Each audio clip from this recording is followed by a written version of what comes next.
Hello friends, good afternoon. এটা হচ্ছে আমার একতলা বাড়ি, এখন দোতলাটা নতুন হচ্ছে। এই যে এন্ট্রান্স, আমার ছোট্ট ঘরের ভিডিও আমি তোমাদের কাছে শেয়ার করছি। এটা ডাইনিং বেস, এখনো কমপ্লিট হয়নি, সবই বাকি, প্লাস্টার বাকি।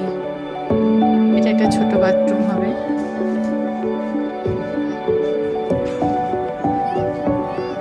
এটা বড় ওয়াশরুম। এটা আমাদের রুম।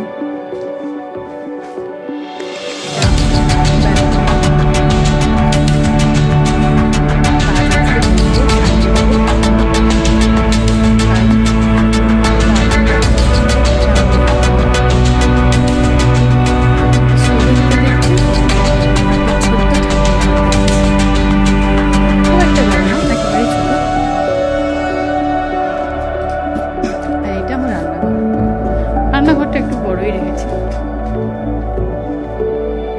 রান্নাঘর আবার বড় না হলে ঠিক ভালো লাগে না। আর এটা একটা ছোট ঘর, সামনে একটা ব্যালকনি আছে। এই হচ্ছে আমার